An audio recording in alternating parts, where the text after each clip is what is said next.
नमस्कार मित्रांनो, मी सावित्रीबाई ज्योतिराव फुले या मालिकेच्या 9 एप्रिलच्या भागामध्ये काल आपण बघितलं तसं मित्रांनो, आता सावित्रीला तो बोरू दिसलेला असतो आणि तो बोरू आता ती हातामध्ये घेते आणि म्हणते, अरे देवा, बोरू तर हे इथंच विसरले. आता हे परीक्षक कसं देतील? कोणाकडून तरी हा बोरू त्यांच्यापर्यंत पोचवाय पाहिजे. आणि थोडा विचार करू लागते आणि म्हणते, कोणाला कोणाला सांगू? आणि म्हणते, भाऊजी देत्याल का?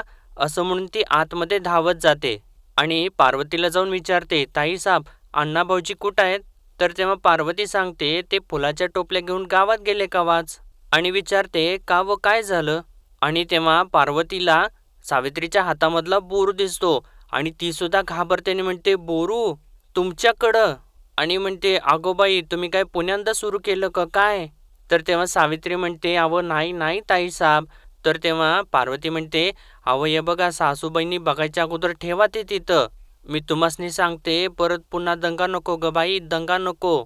ठेवा ते तिथं. तर तेव्हा सावित्री काही न बोलता तिला सांगते, मी आले असं म्हणते आणि तिथून ती निघूनच जाते. तर तेव्हा पार्वती म्हणत असते, अहो कुठं निघाल्या? आणि घाबरत म्हणते, काय बाई, काय सांगत नाही, काय बोलत नाही आणि निघूनच गेला. आणि कुठे गेल्या काय माहिती. आणि आता इकडं सावित्री बाहेर येते आणि ती विचार करू लागते, म्हणते, काय करावं? यांचा खोळंबा होऊ नये आणि परीक्षेच्या ऐनवेळेला काय करतील हे? आणि थोडा विचार करून म्हणते, आप्पा काकांना पाठवावं का? असं म्हणून ती पलीकडं जात असते आणि जाता जाता वाटेतच थांबते आणि म्हणते, नाही न गं, आप्पा काकांना न गं, ते आत्ताच सर भांडून गेलेत आणि ते परीक्षेचा बी लई रागराग करतात. आत्ता म्हणत्याल देतो देतो आणि जर दिला नाही तर? आणि आता त्यांचा खोळंबी होऊ नये. पण आता बोरूच नसल तर परीक्षा कसं लिहणार? काय करू काय करू असा सगळा काही ती विचार करत असते मित्रांनो. आणि परत थोडं थांबून म्हणते, म्या, असं म्हणून ती आता सगळ्या काही धीर एकवटते मित्रांनो आणि स्वतःच विचार करून लगेचच धावत तिथून शाळेच्या दिशेने जाऊ लागते. आणि मित्रांनो, तर ती स्वतःच नेऊन ज्योतीला बोरू द्यायचा विचार करते. तर आता इकडे शाळेच्या बाहेर मोरू अजून सुद्धा अभ्यास करत असतो. तर तेव्हा सदाशिव येतो आणि त्याला म्हणतो, मोरू, तू अगदी शेवटपर्यंत लढतोयस गड्या. बरं मोरू, अभ्यास झालाय ना? तर तेव्हा मोरू म्हणतो, होय गड्या, पण अरे परीक्षेचे प्रश्नच किती अवघड आहेत. तर तेव्हा सदाशिव म्हणतो, खराय मोरू, पण अरे ज्योती कुठं आहे? असं तो आता विचारतो. आणि इतक्यातच आता ज्योती तिथं येतो. तर तेव्हा सदाशिव त्याला म्हणतो, अरे ज्योती, 100 वर्ष आयुष्य आहे तुला. नाव काढलं आणि तू हजर. तर तेव्हा ज्योतीसुद्धा म्हणतो, अरे मीही तुम्हालाच शोधत होतो. आणि इतक्यातच आता बेल होते. तर तेव्हा ज्योती म्हणतो, ठीक आहे, चला बेल झाली, आता वर्गात बसूयात. आणि आता हे तिघेसुद्धा जाऊन वर्गामध्ये बसतात.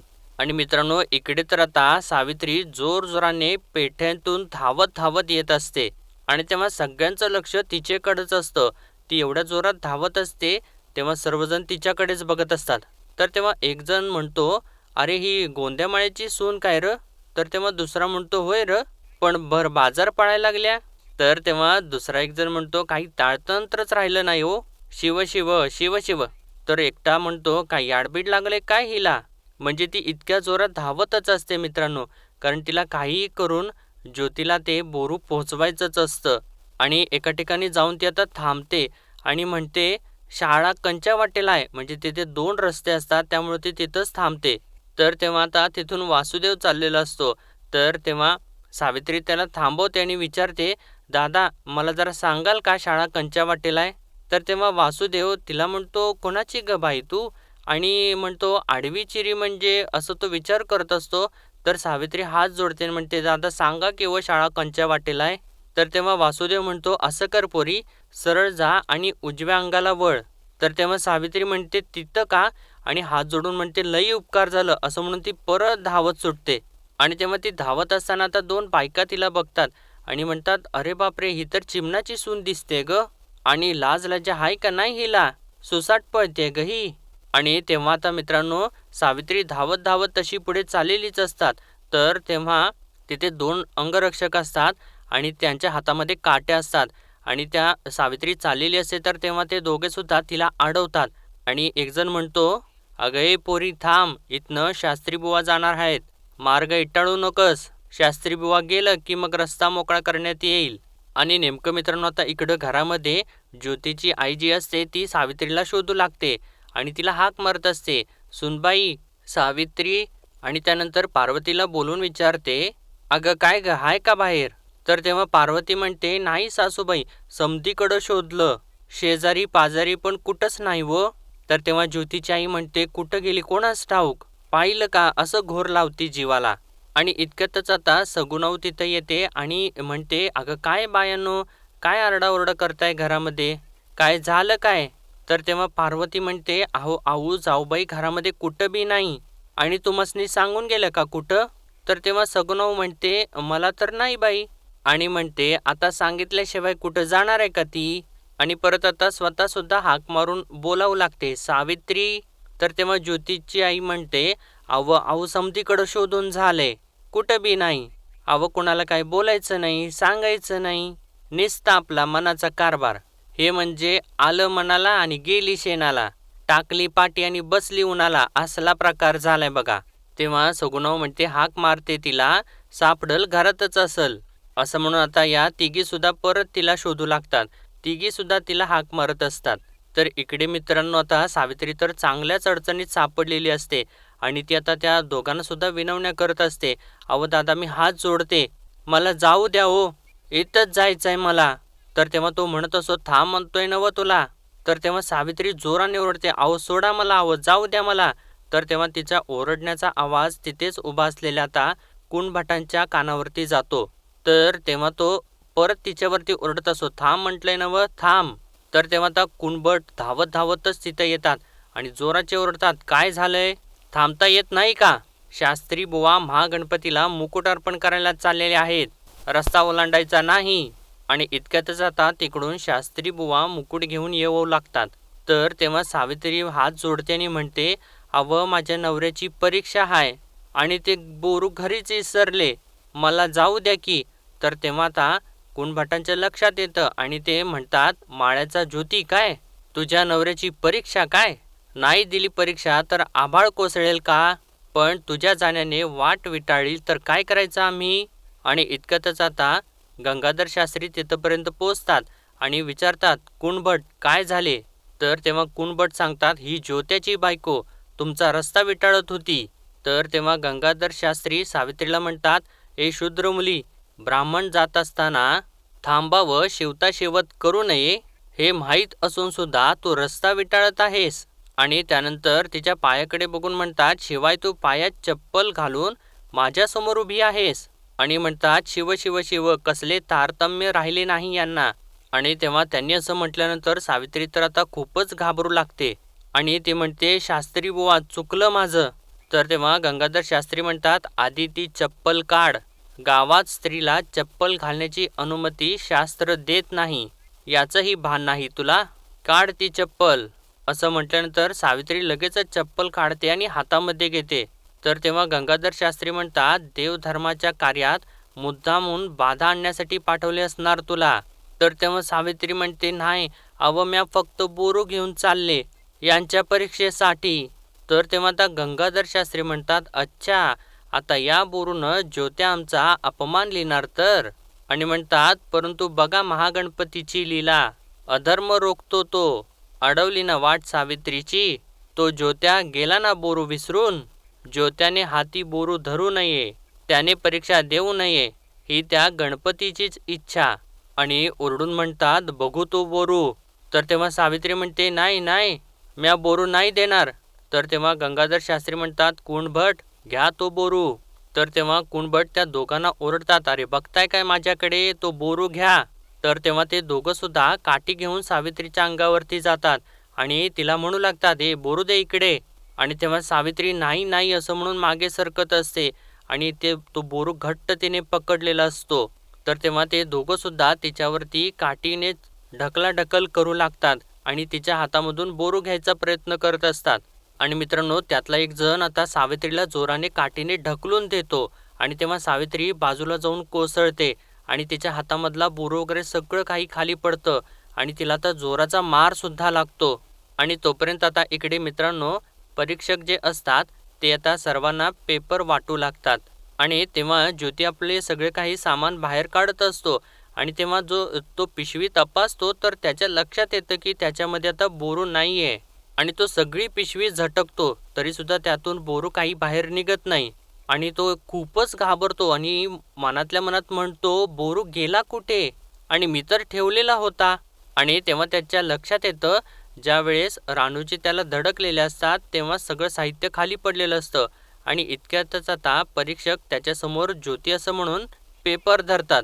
तर तेव्हा आता ज्योतीचं लक्ष नसतं त्यामुळे ते परीक्षक ज्योती असं जोराने ओरडतात. तर तेव्हा सदाशिव आणि मोरू दोघंसुद्धा मागे वळून धक्क्याने त्याच्याकडे बघतात आणि त्याच्याकडे बघत असताना त्यांना काहीतरी जाणवतं. तर तेव्हा मोरू विचारतो, अरे ज्योती काय झालं? तर तेव्हा ज्योती हळू आवाजात सांगतो, अरे माझा बोरू पडला कुठेतरी. आणि तेव्हा मोरू काय असं म्हणून दचकतोच. तर तेव्हा समोर जे परीक्षक असतात ते रागारागाने आता त्यांच्याकडे बघू लागतात. तर तेव्हा आता हे सगळेजण एकदमच शांत होतात आणि इतक्यातच आता घंटासुद्धा वाजते आणि तेव्हाच आता विनायक परीक्षक जे असतात ते तिथं येतात आणि सांगतात, आता कोणालाही बाहेर जाता येणार नाही आणि कोणीसुद्धा बाहेरून आत प्रवेश करणार नाही आणि कोणीही बोलणार नाही, नाहीतर त्याला परीक्षा देता येणार नाही. आणि तेव्हा आता ज्योती एकदमच उठून उभा राहतो आणि म्हणतो, मास्तर माझा बोरू वाटेत कुठेतरी पडला. तर तेव्हा विनायक परीक्षक जे असतात ते म्हणतात, पडला असं म्हणून ते हसूच लागतात आणि परत म्हणतात, पडणारच होता.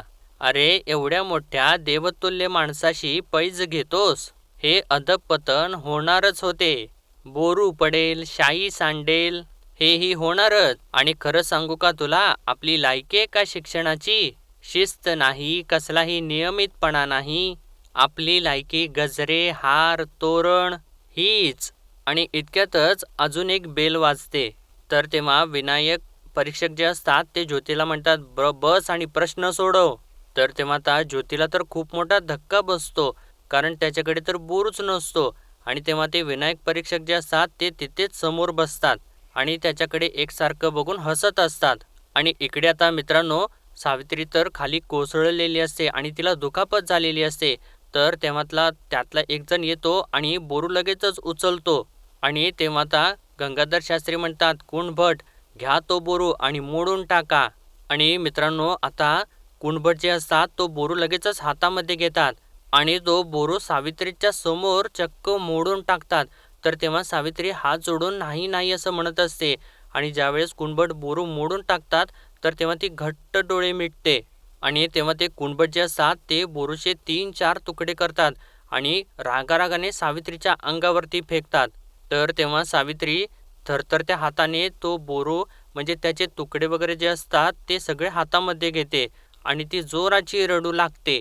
आणि तेव्हा आता तिला तो क्षण आठवतो ज्यावेळेस ज्योती म्हणालेला असतो, आता उद्या उत्तरपत्रिका, हा बोरू आणि मी घमासान युद्धच. आणि आता काय लिहू आणि किती लिहू असं झाले मला सावित्री. आणि हे सगळं काही तिला आठवत असतं आणि तेव्हा समोर सर्वजण असतात ते तिच्याकडे रागारागानेच बघत असतात. आणि तेव्हा कुणभट जोराने ओरडतात, चल बाजूला हो.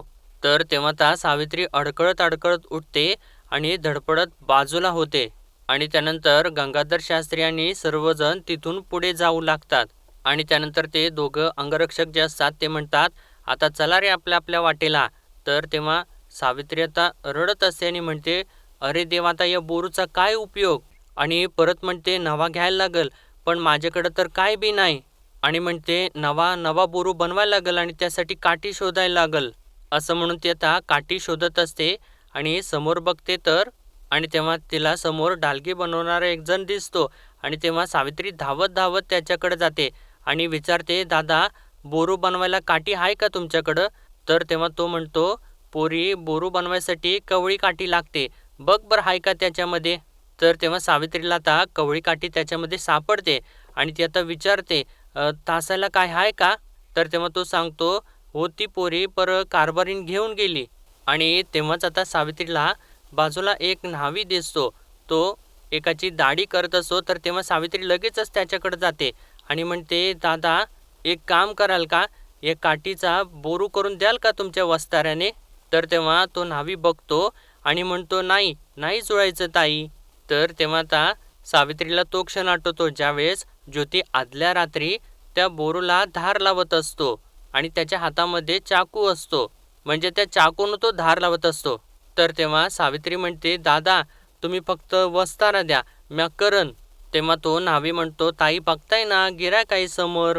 तर तेव्हा सावित्री हात जोडते आणि म्हणते, दादा द्या हो, विनंती करते, द्या वस्तारा, म्या लगेच परत देईन, म्या खोळंबा नाही करणार तुमचा. तर तेव्हा तो न्हावी म्हणतो, नका रडू, असं म्हणून तो वस्तारा देत असतो. तर त्याच्यासमोर जे बसलेलं गिऱ्हाईक असतं ते त्याच्यावरती ओरडतं, म्हणतं, अरे पंढरी, तू वस्तारा दिल्याचं गंगाधर शास्त्र्यांना कळलं ना, तर तुझ्या डोईवरचं एक पण केस राहतील का? तर तेव्हा तो पंढरी विचारतो, का बरं? तर तेव्हा तो गिऱ्हाईक सांगतो, अरे ही माळ्याच्या ज्योत्याची बायको आहे आणि आज त्याची परीक्षा आहे. तर तेव्हा तो पंढरी म्हणतो, ती पैज लावली होती तीच का? आणि आता तो सावित्रीला म्हणतो, ताई मी जर तुम्हाला मदत केली आणि हे जर का कळलं तर माझ्याकडं लोक केस कापायला यायची नाहीत, माझ्या खायापियाचे वांदे होतील, तुम्ही या बरं, असं तो हात जोडून सांगतो आणि आपलं काम सुरू करतो. तर आता सावित्री पुढं परत आता एक मोठा प्रश्न पडतो आणि ती आता मनात म्हणू लागते, आता काय करू?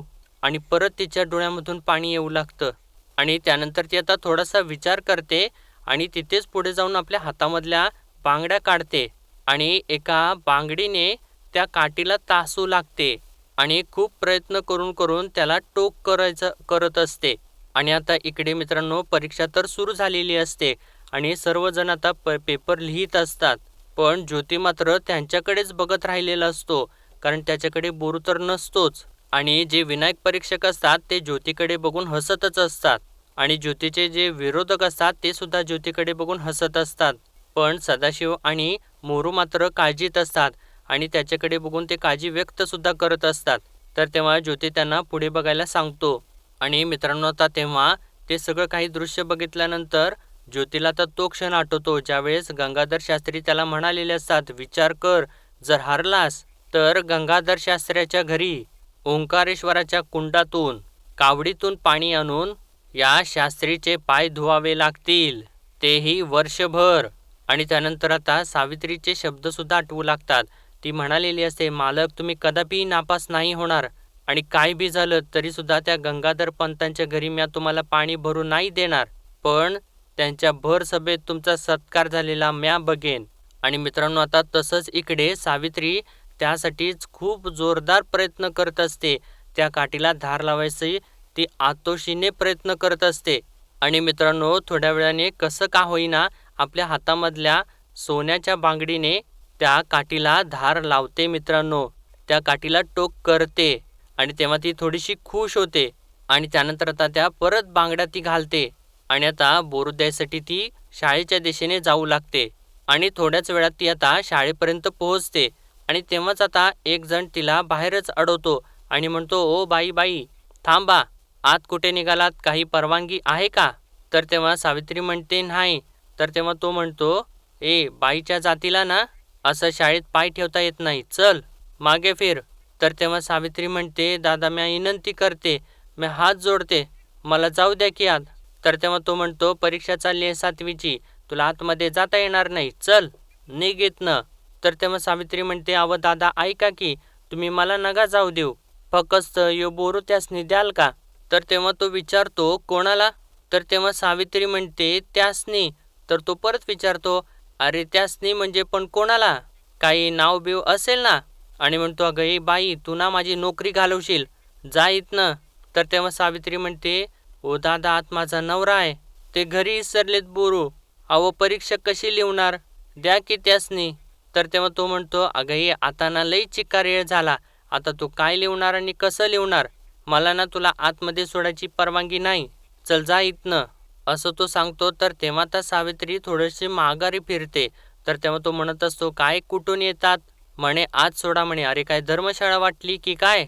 आणि सावित्री आता तो तिथून निघून जाण्याची वाट बघत असते, त्यामुळे ती माघारी फिरून पुढे पुढे जात असते. आणि तेव्हा तो असं सर्व काही बडबड करून तिथून तो निघून जातो. आणि सावित्री आता हळूच मागे वळून बघते आणि तो निघून गेलेल्याचं बघते आणि धावत आतमध्ये जात असते. तर तेव्हा तो परत येतो आणि परत तिला अडवतो आणि म्हणतो, तुम्हाला सांगितलेलं एकदा कळत नाही का, चल मागे जा. आणि इतक्यातच आता एक इंग्रजी परीक्षक तिथं येतो आणि विचारतो, व्हॉट्स द मॅटर? आणि म्हणतो, हुज दिस वुमॅन? तर तेव्हा तो माणूस म्हणतो, ती ना तो बोरू द्यायला आली सर तिच्या नवऱ्याला. तर तेव्हा तो इंग्रज परीक्षक जो असतो तो म्हणतो, ऑल राईट, कोणाला द्यायचा आहे बोरू? तर तेव्हा तो माणूस म्हणतो, सर ती नाव बी सांगत नाही. तर तेव्हा तो इंग्रज परीक्षक जो असतो तो परत विचारतो, कोणाला आणि का? तर तेव्हा सावित्री आता त्यांच्यासमोर हात जोडते आणि म्हणते, अहो साहेब, माझा नवरा ज्योती फुले, अहो सकाळी परीक्षेला येताना त्यासनी धक्का लागला, त्यांची थैली पडली आणि त्यातनं पडला ह्यो बोरू, आणि ती आता परीक्षा कशी लिहणार, म्हणून ह्यो बोरू घेऊन आले म्या. अहो त्यांनी लई मेहनत केली, त्यांनी लई अभ्यास केला, आणि हा द्या की त्यासनी बोरू, नाहीतर वर्ष वाया जाईल त्यांचं. आणि परत हात जोडून म्हणते, अहो नका असं करू, मी हात जोडते, तुमच्या पायी पडते वाटलं तर, असं म्हणून ती त्यांना नमस्कार करत असते.